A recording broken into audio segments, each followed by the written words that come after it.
Thank you, Annette, for your sharing. A very interesting idea of the 3 dimensions to understand yourself, how we learn, who we are, and actually how do we actually grow to be workforce ready. So I think our audience do have some questions for you. So let's take some of the questions in. So the first question that we have, is there any framework or tool that we can teach skills transferable? Yeah. So transferable skills, we actually have an additional profiling, which we call employability skills.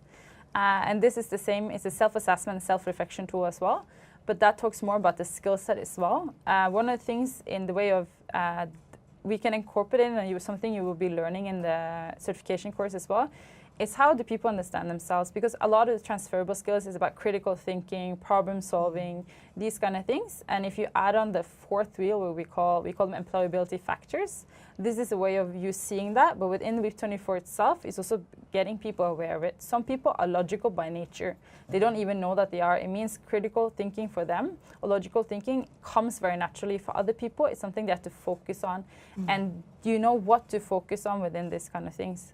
Some people as well naturally are good at problem solving, crisis management, because it's the way their sort of brain works, the personality works, versus other people might need a bit more training in this. So we have additional things on top of Vip24 that focus more on transferable skills, because we know it's in the future. So if somebody's more interested in that, I will come at the end of my presentation. You can email me, and we can set up a meeting when we come and explain more about this. Okay, thank you. So I guess from the framework, we'll be able to know what are the skills that we actually need to tap on, that we actually need to learn more, and these are the transferable skills that we actually will help us to be future ready for in the job landscape, I presume. Yeah. So you also mentioned for the job mentioned, you refer them to occupation and not jobs per se.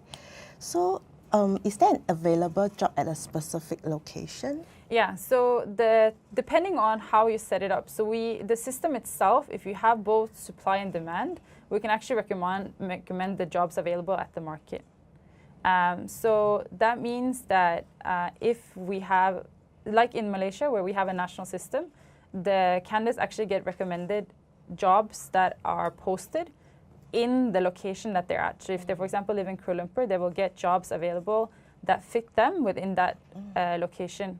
Or they can widen and say, I will look also outside of Kuala Lumpur because I'm willing to travel a little bit. That can come up. In Singapore as well, it can be also very specific in location for that aspect. Just depends on the country we're in, how the location works. But that entails that you have to have partners that actually post jobs. So the system is made that way.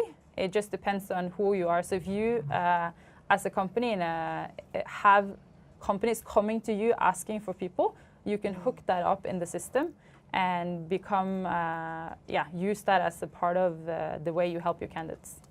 So from the way you mentioned, I think it's the skills that matter and not the location, because you're very flexible in reaching out to wherever they would like to be, as long as the skills match. Is that? I think that depends on the person, actually. Some people are very specific. They don't want to move or they don't want to travel too far. Okay. So that depends on the person. But the system itself can be rigged that way to give the recommendations. Yeah. Okay, that's great. So next one, is the Vip24 constantly updated to the current job in the industries? Yes. Yes, so how often do you actually update them, or is there any up and new jobs that actually emerging in this new? Yeah, so we have a more general ones, but this is also where we are more focused on the countrywide, which is need of the job crawling. We have done some job crawling as well, but we also partner with other companies that focus more on that, so we get the data in, so that the new constant job comes up. When we have the national system as well, because companies will keep posting jobs, you can see which kind of jobs and skill sets that are phasing out and which one is coming new in, because we see what the companies are working on. It means the recommendations within the jobs and the industries and even the skill set needed can then be quite detailed at the end. Yeah. I see. Okay, so the next question is there a movement to get employers on board to understand the tool, so job seekers could actually use their profile results to support their job application? Yes, so we actually work on both ends. That's the reason why we're here today, but we also work very closely with companies. We do encourage companies to do this. The thing with this as well is that We know that not all employers take on these kind of things, but we do have a solution that support it. The thing is that you can actually print out this function in the system to print out to give to employers. If the employers have them and they report to the system, they can actually just scan the job seeker's QR code to see their profile. They don't even have to print it out. And we are actively as a company onboarding companies to use Vip24 internally, both in all their HR processes, but also specifically for the job seekers in a recruitment process. So when the employers actually use your tools, I'm assuming that they will actually have a certain skill sets they are looking out for, so the tool will actually help them filter the successful. So for us, since we are focused more on the person, we are looking at a job match, and then we have also a skills match, but that depends on what the person has put into their CV. So there's a CV module attached as well. So if they put in a lot of skill sets and a lot of things, information in their CV, we will use that as part of still a self-assessed skill set. So, but we can hook on third parties to actually assess the skills as well. I see. If that is something that the company wants, yeah. Okay, interesting. I guess we have many audience who are very interested in Vip24. So I think the two questions next are linked. So they're asking for the information available for certification, and are they able to use it as a private career practitioners instead of signing up with a bigger organization that you mentioned? Yes. So for certification, we host them quite regular here in Singapore. So if you're interested, please email me. My email will come up on the screen at the end and say that you're interested. Also, if you were one of the people, or going to after I'm done talking, to try out the tool, we also send out information about certification to everybody that signed up. You can either join as a large organization or as a private career practitioner. For us, it's as long as you are the one and you have a company, or you have, because you're earning on it, you have to have a private entity, then it's fine by us. You can sign up and use it as an individual or as a company. So I guess as long as you're interested, you're open to all. Yes, we are. As long as you're out there helping people. Yes, definitely. So there's also a question on whether, how do you count the jobs? Do you verify this is a phantom data? I'm not really sure about what you mean, but in case of if you cluster the jobs or how we come up with the jobs, it's based on data crawling at the moment. I'm not the one doing exactly that part, so I'm not the one with all the details around it.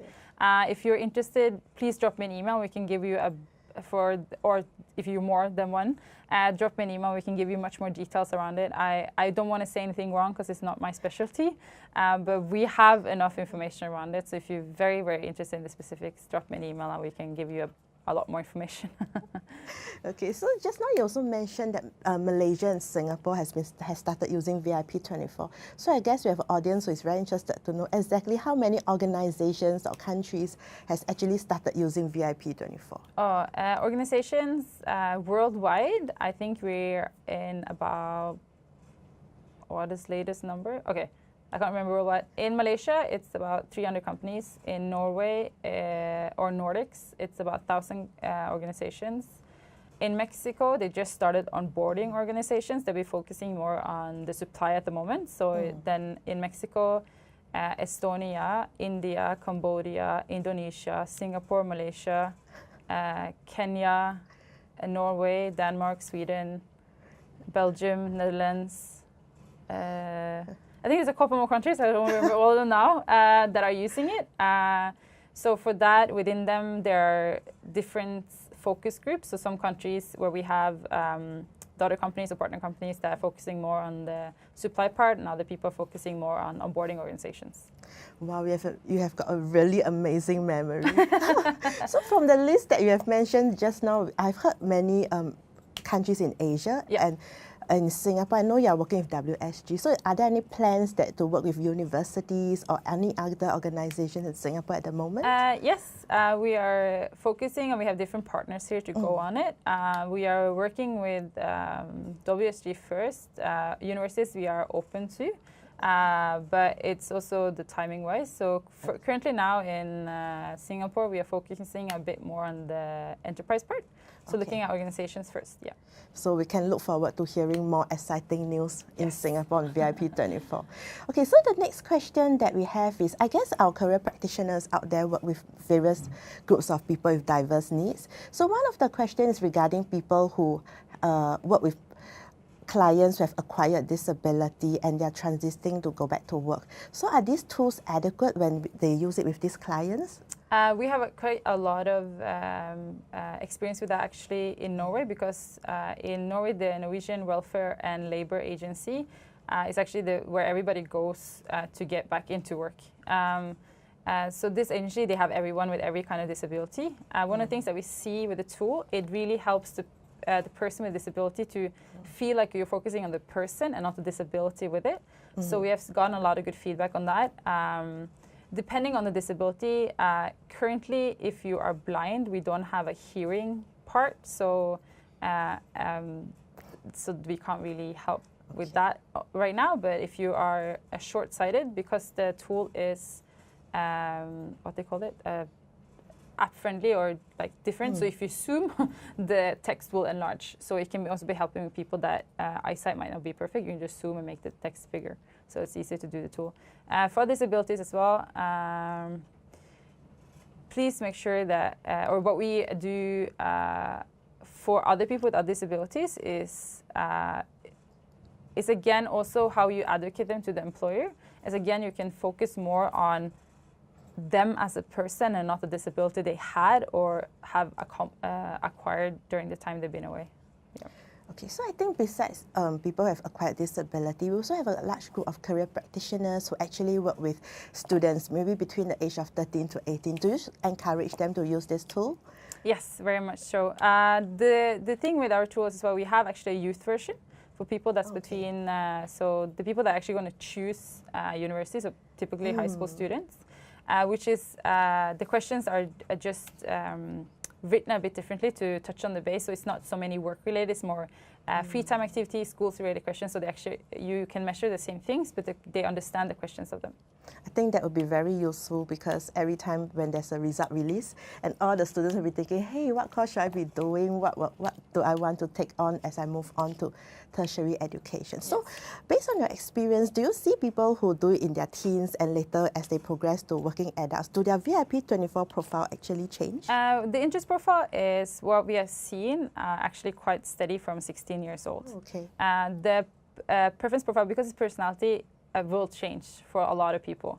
One of them is because if you haven't been in an environment before, you don't really know if you like it or not. If it's and if you're going through a stressful situation, your personality might adapt from that or change based on the situation you're in. And also we know ourselves that our personality, we are not the same person at 16 as we are at 25, 35, 45. So for that as well, we know that personality change. So for that, we do see a lot of people changing preference profile, and some people that are quite steady throughout their life. So that really varies from person to person. I see. Interesting. So I think many of us would be very interested to really use VIP24 on the variety of clients that we have. Next one, I think the next question that we have is, well, all of us are very tempted to use the tools. We're also very curious to know, how do we actually know the effectiveness of the tool? Like, how do you actually measure it? Yeah, so because our system is an end-to-end system, so the effectiveness for us is if we made the right recommendation, do they actually go and do that kind of thing? So if we say, for example, recommend somebody to go out into a service industry, say a nursing job, did they actually become a nurse? And how long were they in the system? So for us, we measure it that way. We have all the touch points. We also have done a lot of interviews with people. We follow up actually one-to-one where we interview them and see, do you recognize yourself with the tool? That's one of the most ways of doing this kind of reliability, validity of the tool itself, because of how personality changes. If you do the very scientific ones, a lot of times it's hard to actually come up with the numbers. But when you interview the people and you ask them, did you recognize yourself in the system? Did you recognize yourself with the profiles? That's where a lot of the effectiveness comes in. But if you want a very numeric effectiveness of it, it's basically the whole journey in the system that will verify it over time, about how we can look at the data analytics of the user analytics of them. How do they move through the system and what is happening to them? So I guess this is also a touch point that you use to constantly upgrade and improve the tool. Is that what you are using? So, for example, we are research-based. So when we upgrade, everything is going back to the validation, the research of it. So when we do any changes to any questions, it's not just a change; it's a proper research around it. I can imagine the rigorous process that you actually go through in order to develop this product. So next question is, actually, do the clients need to pay if they were to use the tool? We have a payment structure for it. We have a yearly license fee, and we also have the per user fee. So it depends a little bit of how your business model works. For some people, because they have quite a lot of users, the yearly fee is better. Some other people prefer the per client or per candidate they use. I see. But once you pay for a year, we don't charge per profile. We charge per person. Okay, so when you pay by a year, it can be, for instance, if I'm a career practitioner, I can subscribe to a year and I can get all my clients who are under me to actually use the tool at a minimal rate. So if you do the yearly cost, then it's we usually say then it's sort of, we don't count the users. It's free, as many you want. Or you can, if you feel that maybe that's too much, you can have per candidate count instead, and then we bill you every quarter or every year, depending on the agreement. Yeah. Okay. Okay, I think we have time to take in maybe one last question. I think there are many questions on whether do you actually have a list of local companies who are actually using it? Because you mentioned you're working with enterprise and you have shared about WSG. How about any other local companies that you have been working with? I don't think I'm actually allowed to go out with the list. We have some companies, we have some examples, but because of agreements with them, I'm not sure if they will be super happy if I go out with all the company lists. Understand.